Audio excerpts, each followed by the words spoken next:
Напоредно со градбата на стамбени, деловни и други објекти, како и со реализација на плановите за градба на инфраструктура во Тетово, се зголемува и мрежата на разновидни подземни инсталации.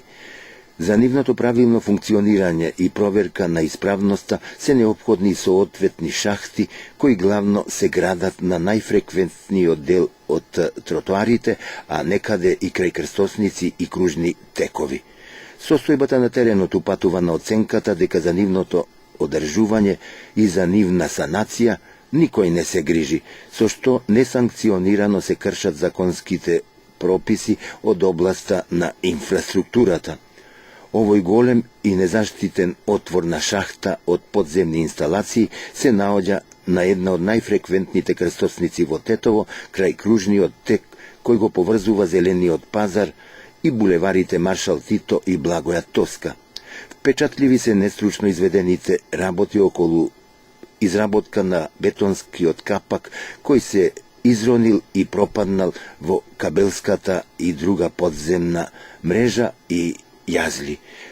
Во оваа мощна опасна тротоарска дупка пропаднале и се повредиле голем број пешаци, а некои од нив се здобиле со тешки повреди и со скршеници по екстремитетите, тврдат очевидци од околните стамбени и други објекти, како и случајни минувачи кои први им притекнале на помош. Јас се уште ги носам лузните по телото од хирушката и ортопедската интервенција, кога во ноќните часови пропаднав во незаштитена шахта на тротоар на булеварот Видуе Смилевски Бато во Тетово. Среќна сум што не го повредив рбетот при паѓањето во длабоката дупка, која ми остави најдлабоки лузни од мојот досегашен живот. Ни изјави средовечна тетовчанка, која од разбирливи причини не сакаше да се појави пред камера.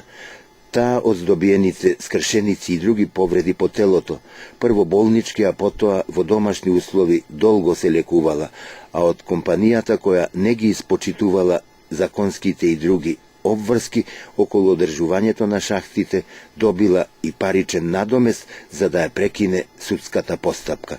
Со тешки телесни и други повреди се здобиле и повеќеми на други наши сограѓани, а возрасен пешак, кога пешачејќи со своите деца, се здобил со повреди и бил пренесен во клиничка болница со возило на брза помош. Каде се комуналните инспектори, како и другите надлежни во Тетово, за да ги идентификуваат и санкционираат виновниците и одговорните лица на компаниите кои поради изведување на инфраструктурни работи не го доведуваат тротоарот и другите јавни површини во првобитната состојба, што е задолжителна и законска обврска. Прашуваат зачестено и оправдано граѓани на Тетово. Згора на тоа, тие не се грижат ниту за одржување на мощне опасните големи тротоарски шахти и дупки, а за нивно доведување во исправна и безбедна за пешаците состојба не се неопходни големи, туку само мали финансиски средства. Да се надеваме дека оваа жална, срамна и за минувачите мощна опасна гледка конечно ќе ја видат тетовските инспектори, чиј број е голем, а кои за ситни недостатоци ги казнуваат малостопанствениците, до кои пристигнуваат пешачејќи низ овие отворени шахти, дупки и нерамнини.